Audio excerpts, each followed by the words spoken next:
నమస్తే. మొన్నటిదాకా అసెంబ్లీ ఎన్నికల జోసు, కానీ నేటి నుంచి రేపటి నుంచి పార్లమెంట్ ఎన్నికల జోసు కనబడుతుంది. ఇప్పటికే బీజేపీ వర్సెస్ కాంగ్రెస్, అటు ఢిల్లీలోను ఇటు గల్లీలోను ఈ రెండు పార్టీల మధ్య పోటీ నడుస్తుంది. సో మాట్లాడదాం పార్లమెంట్ ఎన్నికల వేళ ఏం జరగబోతుంది, ఎన్ని సీట్లు రాబోతున్నాయి. ప్రస్తుతం మనతో పాటు యూత్ కాంగ్రెస్ రాష్ట్ర అధ్యక్షులు శివసేన రెడ్డి గారు. శివసేన రెడ్డి గారు, మొన్నటిదాకా అసెంబ్లీ జోసు చూసినాం, ఒకరి మధ్య ఒకరంటే ఒకరి మీద ఒకరు కొంత మాటల యుద్ధం చూసినాం. పార్లమెంట్ ఎన్నికల వేళ ఎట్లా చూసుకోవచ్చు? రామ మందిరంతో రాజకీయాలు చేస్తున్నట్టు మీ పార్టీకి సంబంధించినటువంటి కొంతమంది నాయకులు అంటున్నారు. వాస్తవం అనుకోవాలా? వాస్తవమే కదా అది. రాముడు అన్నది దేశంలో ఉండేటువంటి ప్రతి వ్యక్తికి సంబంధించిన వ్యక్తి. కాబట్టి కేవలం రామ మందిరం అనేది ఒక బీజేపీ నాయకులు మా ప్రాపర్టీ లాగా మాట్లాడుతున్నారు. అది కరెక్ట్ కాదు. రామ మందిరం అన్నది బీజేపీ ప్రాపర్టీయో లేకపోతే మోడీ వాళ్ళ ఫాదర్స్ ఫ్యామిలీ ప్రాపర్టీయో కాదు, అమిత్ షా వాళ్ళ ఆ ఫాదర్స్ ఫ్యామిలీ ప్రాపర్టీ కాదు కదా. అది ప్రజల సొమ్ముతోన ప్రభుత్వం అనేది ఎక్కడి నుంచి ఏర్పడింది? ప్రజలు ఏర్పాటు చేసిన నిర్మించినటువంటి ఒక ఇల్లు లాంటిది ప్రభుత్వము. ఆ ప్రభుత్వంలో ఉండేవారు ఈరోజు మీకు అవకాశం దొరికింది, మీరు బ్రహ్మాండంగా చేయగలిగినారు, సంతోషమే. దాంతో రేపు కాంగ్రెస్ ప్రభుత్వం వచ్చిన తర్వాత దీన్ని ఇంకా అంతకంటే డెవలప్మెంట్ రెట్టింపు ఉత్సాహంతో మేము పనిచేస్తాం. దేశంలో ఉండేటువంటి యువకులందరికీ తిండి పెట్టకుండా ఉద్యోగాలు నాయన అని చెప్తే ఉద్యోగాలు ఇవ్వకుండా కేవలం రాముడి పేరు చెప్పుకొని తప్పించుకోవడం, పాకిస్తాన్ పేరు చెప్పి తప్పించుకునే పరిస్థితులు ఈరోజు బీజేపీ ప్రభుత్వం ఉంది. కానీ ఈరోజు మేము ప్రజల్లో పోతున్నాం. బీజేపీ ప్రభుత్వం, కాంగ్రెస్ పార్టీ ఇటుక పేర్చినట్లు ఒక్కొక్క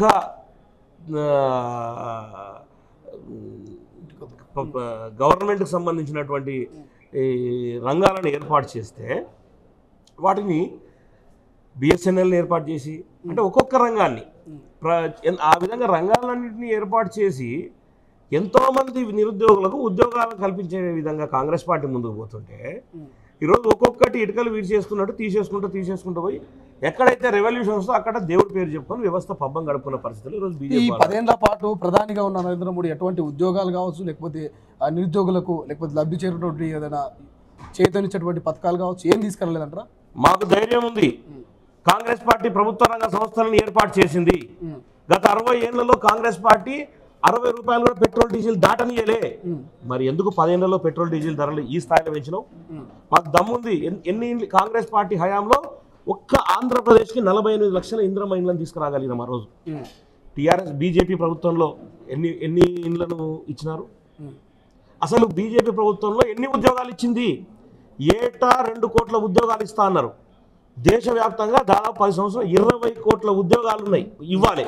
ఏడిచ్చినావు అంటే తప్పుడు సమాచారాలు తీసుకొచ్చి తప్పుడు మాటలు చెప్పి యువకులను ఒక కేసీఆర్ ఎట్లయితే మత్తులో ఏర్పాటు చేసినాడు, ఆయన ఒక మతం అనే మత్తులో తీసుకుపోతున్నాడు. ఇది సరైన పద్ధతి కాదు.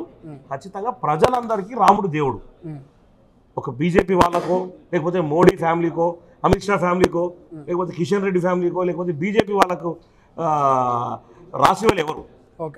తెలంగాణ దేశంలో ఉన్న ప్రతి ఒక్క పౌరుడికి శ్రీరాముడు దేవుడే. ప్రతి ఒక్కరూ అభిమానించే వ్యక్తి, ప్రతి వ్యక్తి పోవాల్సిందే. దీన్ని రాజకీయం చేయాలనే దూరంలో బీజేపీ ఉంది. బీజేపీ ఎంతమంది నిరుద్యోగులకు ఉద్యోగాలు ఇచ్చింది? ఎన్ని ప్రభుత్వ రంగ సంస్థలను ఏర్పాటు చేసింది? బీజేపీ వచ్చిన తర్వాత బీజేపీ వచ్చిన తర్వాత కూరగాయల ధరలు కానీ ఏ విధంగా 4కి వెళ్ళిపోయినాయి. 60 రూపాయలు ఉంటుండే కాంగ్రెస్ ప్రభుత్వంలో డీజిల్, 60 రూపాయలు ఉంటుండే కాంగ్రెస్ ప్రభుత్వంలో ఆయిల్, ఈరోజు 180కి పోయింది. 50 రూపాయలు ఉన్న కందిపప్పు 200లకు పోయింది. అంటే ఎక్కడ పోతుంది ఈరోజు వ్యవస్థ? ఎక్కడికి పోతుంది? వీటన్నింటికి పెరగడానికి కారణం రవాణా వ్యవస్థ. రవాణా వ్యవస్థను ఆటోమేటిక్గా పెంచేసినాం. 400 రూపాయల గ్యాస్ సిలిండర్ని 1200 చేసింది బీజేపీ ప్రభుత్వం కాదా? మేము సబ్సిడీ ఇచ్చి కాపాడుకున్నాం. ఆ రోజు నువ్వు ఎందుకు సబ్సిడీ ఇవ్వలే? దానికి సమాధానం చెప్పాలి. కానీ నేను పాకిస్తాన్ లాస్ట్ ఎలక్షన్స్ ముందు పాకిస్తాన్ మీద రావడం, 2-3 సినిమాలు తీయడం, ఆ సినిమాలను ముందు పెట్టి ప్రజల్ని తప్పుదో పట్టించే పనిలో ఉన్నారు వాళ్ళు. ఖచ్చితంగా ప్రజలకు అన్ని విషయాలను చూస్తున్నారు. రాహుల్ గాంధీ భారత్ జోడోతో ప్రజలకు కాంగ్రెస్ పార్టీ మీద పూర్తి నమ్మకం వచ్చింది. ఖచ్చితంగా రాబోయే రోజుల్లో కాంగ్రెస్ పార్టీ పెద్ద ఎత్తున ఇండియా కూటమి మెజార్టీతో గవర్నమెంట్ సర్కారు రాబోతుంది. ఏం చెప్తారు? శివసేన రెడ్డిని మేము మొన్న ఎమ్మెల్యేగా చూసాం అనుకున్నాం, కానీ అనివార్య కారణాల వల్ల పోటీ చేయలేకపోయాం. కానీ ఈసారి ఎంపీగా ఏమైనా చెవెళ్ళే బరిలో నుంచి దిగబోతున్నాడు శివసేన రెడ్డి వార్తలు వస్తూ ఉన్నాయి. వాస్తవం ఎంత ఉంది ఇందులో? సరే, చేవెళ్ళనా భువనగిరి మామనారా అనేది మనం చెప్పనీకి రాదు. కానీ బరిలో మాత్రం బరాబర్ ఉంటున్నాం. పార్టీ డిసిషన్ ఏది తీసుకున్నా దానిలో ఖచ్చితంగా ఈసారి ఎంపీగా అయితే పోటీ చేయడం సాధ్యం. పార్టీ హైకమాండ్ కూడా దానికి ఆదేశాలు ఇచ్చింది. ఆ కార్యక్రమంలో ఈ 2-3 రోజుల్లో మీకే తెలుస్తుంది ఎక్కడి నుంచి పోటీ చేస్తున్నారని. ఖచ్చితంగా పోటీ చేయడం యువజన కాంగ్రెస్ అనేది చాలా పెద్ద వింగ్ దేశంలో కానీ రాష్ట్రంలో కానీ. ఖచ్చితంగా ప్రతి ఒక్క యువకుడు యూత్ కాంగ్రెస్ వాళ్ళు పనిచేయడానికి చాలా ఉత్సాహంగా ఉన్నారు, పెద్ద మెజార్టీతో బయటపడడానికి. అంతేకాకుండా తెలంగాణలో దాదాపు 12 నుంచి 15 సీట్ల మీద ఈరోజు టాస్క్ ఏర్పాటు చేస్తున్నారు మా సీఎం గారు రేవంత్ రెడ్డి గారు. ఎక్కడికక్కడ మంత్రులకు కూడా ఇన్ఛార్జ్ బాధ్యతలు అప్పచెప్పారు. ఎవరి పనులు వాళ్ళు నిమగ్నమై ఉన్నారు. ఖచ్చితంగా టాప్ 12 నుంచి 15 సీట్లు కాంగ్రెస్ పార్టీ కైవసం కాబోతుంది తెలంగాణ. ఎట్లా చూడవచ్చు మీ సహచార మిత్రుడు ఒక ఎన్ఎస్యూ నుంచి బల్మూరు వెంకట ఎమ్మెల్సీ కాబోతున్నారు, అదేంకి దయాకర్ ఎమ్మెల్సీ కాబోతున్నట్టు మనకు తెలుస్తుంది. సో ఎట్లా చూసుకోవచ్చు? సంతోషమే కదా, వెంకట్ కూడా బాగా కష్టపడ్డాడు. అటువంటి వ్యక్తికి రావడం అంటే ఖచ్చితంగా మమ్మల్ని అడిగినప్పుడు అదే చెప్పారు. ఖచ్చితంగా ఆయనకు ఒక స్థానంలో కేటాయించాలి. ఆ రోజు మాకు కేసీ వేణుగోపాల్ గారు ఆల్రెడీ హోటల్ ఈ ఇష్యూ జరిగిన వెంటనే మమ్మల్ని పిలవడం జరిగింది. ఒకరికి ఎంపీగా ఒకరికి ఎమ్మెల్సీగా అవకాశం కల్పిస్తామని చెప్పడం జరిగింది. ఆ రోజు ఈ క్వశ్చన్స్లో చెప్పినట్లే ఈరోజు పార్టీ హైకమాండ్ కాంగ్రెస్ పార్టీ ఒక మాట ఇస్తే మాట నిలబెట్టుకుంటారు. ఆ నమ్మకం కాంగ్రెస్ పార్టీ మీద ఉన్నది. ఈరోజు అట్లా వెంకట్ కానివ్వండి, అద్దంకి దయాకర్ అన్న కానివ్వండి, ఇద్దరికి అంటే ఆర్గనైజేషన్ పార్టీ కోసం కష్టపడ్డ వాళ్ళకి ఇవ్వడం సంతోషమైన విషయం.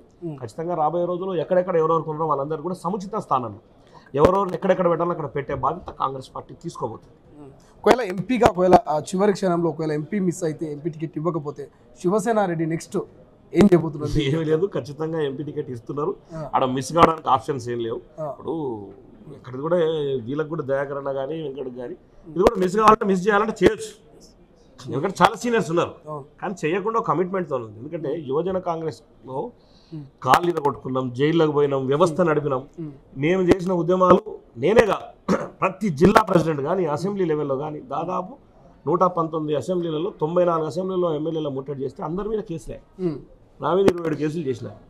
అంటే ప్రతి ఇంట్లో రూమ్ బయటికి వెళితే కేసులు, అరెస్టులు, ఇవంతా పార్టీ హైకమాండ్ చూసింది. అన్ని విషయాలు తెలుసు. ఈరోజు కూడా మనం ఎమ్మెల్సీగా అటువంటి వ్యక్తులకు అవకాశం ఇవ్వడం చాలా సంతోషమైన విషయం. ఖచ్చితంగా నేను పార్లమెంట్లో నిలబడడం ఖాయము. భగవంతుని ఆశీస్సులతో, కాంగ్రెస్ పార్టీ కార్యకర్తలతో, అదేవిధంగా కాంగ్రెస్ పార్టీ పెద్దలు, పిసిసి అధ్యక్షులు రేవంత్ రెడ్డి గారు కానీ, సీఎం గారు రేవంత్ రెడ్డి గారు కానివ్వండి, కోమటిరెడ్డి వెంకటరెడ్డి గారు కానివ్వండి, ఉత్తమ్ కుమార్ రెడ్డి గారు కానివ్వండి, బట్టి విక్రమార్క గారు కానివ్వండి, శ్రీధర్ బాబు గారు కానివ్వండి, మంత్రులందరూ పొన్నం ప్రభాకర్ గారు, అందరూ మంత్రుల శ్రీనివాస్ రెడ్డి, పొంగులేటి శ్రీనివాస్ రెడ్డి గారు కానివ్వండి, అందరి సహకారంతో ఖచ్చితంగా పెద్ద ఎత్తున గెలిచి తీరుతామనే నమ్మకం మాకుంది.